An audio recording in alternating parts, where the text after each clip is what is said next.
Bismillahirrahmanirrahim. Assalamualaikum warahmatullahi wabarakatuh. Kali ini kita akan membahas tentang prosedur titrasi asidimetri yang diberlakukan prosedur ini dalam praktikum analisis titrimetri di laboratorium SMK Bani Saleh, Bekasi. Prosedur pertama yang akan kita bahas adalah prosedur standarisasi HCl. Jadi, dalam titrasi asidimetri di sini, larutan standar yang digunakan adalah HCl. Seperti dalam pembahasan sebelumnya, HCl merupakan larutan standar yang paling disukai dalam analisis titrasi asidimetri karena sifat-sifatnya yang mudah larut dalam air. Nah, bagaimana prosedur standarisasi dari HCl ini? HCl akan distandarisasi oleh suatu larutan baku primer. Nah, apa larutan baku primer yang digunakan? Nah, dilihat dari prosedurnya. Larutan baku primer yang digunakan adalah natrium tetraborat atau nama lainnya adalah boraks. Selain natrium tetraborat atau boraks ini, kita sebenarnya bisa juga menggunakan baku primer yang lain. Nah, baku primer lain yang bisa digunakan dalam standarisasi HCl itu biasanya adalah natrium karbonat. Namun, penggunaan boraks di sini lebih disukai karena boraks itu yang pertama dia mempunyai Be yang besar.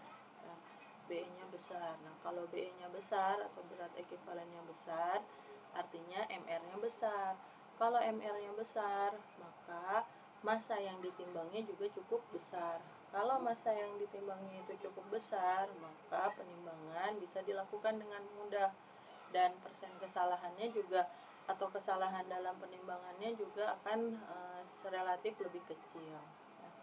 Kemudian boraks ini lebih mudah dimurnikan, ya. Nah, bagaimana proses pemurnian dari boraks? Boraks biasanya dimurnikan dengan cara rekristalisasi. Kemudian selain punya Be besar, selain mudah dimurnikan, boraks juga dia bisa mencapai bobot konstan tanpa diperlukan pemanasan karena boraks ini tidak bersifat higroskopis. Dan penentuan titik akhirnya dengan menggunakan indikator metil merah ini mudah dilakukan atau pengamatan warnanya mudah diamati. Itulah beberapa keuntungan dari penggunaan boraks. Selain dari Be-nya yang besar, mudah dimurnikan, kemudian tidak higroskopis. Selain itu juga pengamatan titik akhirnya lebih mudah dengan menggunakan metil merah. Nah, dalam standarisasi HCl, hal pertama yang harus kita lakukan adalah membuat terlebih dahulu larutan baku primernya. Bagaimana cara membuat larutan baku primer atau boraks dari boraks ini? Karena boraks itu wujudnya padatan, maka kita harus menimbang terlebih dahulu. Jadi si boraksnya itu ditimbang, ya, berapa banyak boraks yang harus ditimbang. Boraks yang ditimbangnya itu ya tergantung atau berdasarkan hasil perhitungan kalian, di mana boraks yang mau kita buat itu sebanyak 100 ml dengan konsentrasi 0,1 normal, ya. Seperti data ini. Nah, dari hasil perhitungan ya biasanya boraks ini kalau kalian nanti menghitung massa boraks yang harus ditimbang, ya, karena dia satuannya normalitas, berarti kan kalian harus menggunakan rumus normalitas sama dengan pakai rumus ini, normalitas sama dengan gram per Be dikali 1000 per mililiter. Ya. Nah, kalian hitung dulu nih berapa sih massa dari boraks yang harus ditimbang. Dengan data normalitasnya 0,1, volumenya 100 ml, kemudian Be-nya itu dicari dengan Mr dibagi valensi. Nah, Mr dibagi valensi, Mr-nya bisa kalian hitung asalkan tahu data AR dari Na, BO, dan H. Kemudian valensinya berapa? Boraks itu valensinya 2. Ya. Kenapa 2? Dilihat dari sini. Jadi kalau misalnya dia menjadi asam tetraborat, dia butuh 2H, atau dilihat dari jumlah ion H+-nya. Jumlah muatan positifnya. Nah, Na2B4O7 itu kan kalau diuraikan menjadi 2Na+, 2Na+ dan B4O7 2-. Nah, muatan positifnya ada berapa? Ini ada 2, berarti valensi dari si boraks ini adalah 2. Atau gampangnya kalau dia menjadi asam, asamnya itu H2B4O7. Ya, berarti valensinya itu 2. Nah, kemudian karena boraks ini sebagai baku primer, nanti dia akan dititrasi oleh larutan baku sekunder berupa HCl. Jadi HCl-nya masukin dulu ke dalam buret. Kemudian setelah siap, pipet si boraks 10 ml. Ya, dipipet 10 ml dengan menggunakan pipet volume. Kenapa menggunakan pipet volume? Supaya volumenya itu memiliki ketelitian yang tinggi, ya, karena kita harus kuantitatif kan. Kemudian sebelum dititrasi, tambahkan dulu 3 tetes indikator metil merah. Kenapa indikator yang digunakannya itu metil merah? Ya, seperti kita ketahui bersama, metil merah itu mempunyai nilai jangkauan pH 4,2 sampai dengan 6,3. Artinya ketika kita mau menitrasi boraks dengan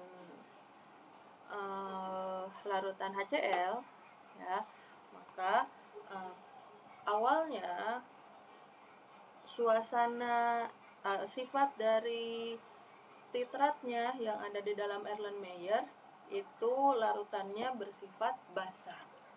Nah, artinya warna yang dimunculkan ketika kalian belum titrasi, ya, kalau sesuai dengan teori, karena dia basah, berarti warna awalnya itu adalah kuning. Ya, jadi sebelum titrasi, warna awal dari larutannya itu harusnya kuning. Kenapa? Karena boraks ini merupakan larutan yang bersifat basah. Kenapa basah? Karena dia garam basah, Na2B4O7. Kenapa garam basah? Karena dia gabungan dari asam lemah, ya, dan basa kuat, NaOH. Ya, ingat-ingat lagi lah konsep hidrolisis garam. Makanya dia adalah garam basa. Makanya dia bisa dilakukan bisa dipakai untuk menitrasi HCl, ya. Nah, jadi sebelum dititrasi warnanya kuning, kemudian dititrasi dengan HCl sedikit demi sedikit sampai terjadi perubahan warna dari kuning menjadi jingga merah. Ya. Kenapa perubahan warnanya itu dari kuning menjadi jingga merah? Karena penambahan asam pada saat titrasi itu akan menyebabkan pH si larutan yang ada dalam Erlenmeyer itu turun. Ketika mencapai pH 6,3, ya, atau sedikit asam, warnanya masih kuning, tapi kelebihan sedikit asam, misalnya di pH di angka 6,2, maka warna kuningnya itu akan dipengaruhi oleh warna asam. Warna asamnya itu adalah merah. Jadi gabungan dari warna kuning dengan merah yang menghasilkan warna jingga. Ya. Titrasi ini titik akhirnya itu bagus jika warna merah yang munculnya itu tipis, ya. Jadi jingga merahnya itu harus jingga merah tipis. Kalau jingga merahnya merah banget, berarti kalian titrasinya kelewat, ya. Kemudian lakukan titrasi sampai didapat volume peniter konstan. Nah, di laboratorium SMK Bani Saleh, volume peniter konstannya itu aturannya selisih volumenya itu harus 0,05 ml. Jadi usahakan, ya, volume titrasi pertama dengan kedua, pokoknya yang berurutan itu harus 0,05 ml. Kenapa selisihnya harus segini? Supaya hasil titrasi kalian itu memiliki tingkat akurasi yang baik, ya. Jika selisihnya lebih dari 0,05, maka lanjutkan kembali titrasi sampai didapatkan volume titrasi yang konstan dengan selisih ml. Nah, setelah didapatkan volume peniter konstan, maka kita bisa menghitung berapa konsentrasi dari HCl dengan rumus seperti ini. Rumusnya, kita mau mencari normalitas HCl, ya. Normalitas itu seperti penurunan rumus sebelumnya ya, yang ada dalam video saya yang lalu, bahwa mencari normalitas HCl atau normalitas dari baku sekunder itu rumusnya miligram dari baku primer, yaitu si boraks. Ini diambil atau didapat dari hasil penimbangan. Kemudian faktor BE boraks itu kan berarti didapat dari nilai MR dibagi valensi. MR-nya bisa kalian hitung ya dari rumus molekul ini, dan valensinya tadi sudah saya jelaskan, yaitu 2. Kemudian FP itu faktor pengencer. Faktor pengencer diambil dari nilai volume yang dibuat dibagi volume yang direaksikan.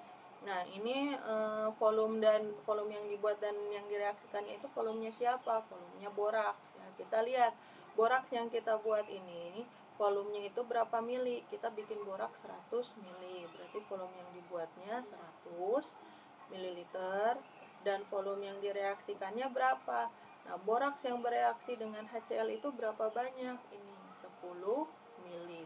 Berarti faktor pengencernya itu diambil dari 100 dibagi 10 ya, 100 dari volume pembuatan, 10 dari volume yang dipipet. Kemudian volume HCl-nya ini dari mana? Volume HCl-nya ini dari data volume peniter konstan. Ya, titrasinya dilakukan secara duplo. Kalau secara duplo dengan selisih 0,05 ml, berarti volume titrasinya itu harus dirata-ratakan ya. Volume 1 ditambah volume 2 dibagi 2. Nanti hasilnya kita dapatkan volume HCl hasil titrasi ya, dari titrasi. Nah, bagaimana cara menghitung perhitungannya akan kita bahas di video selanjutnya. Terima kasih. Assalamualaikum warahmatullahi wabarakatuh.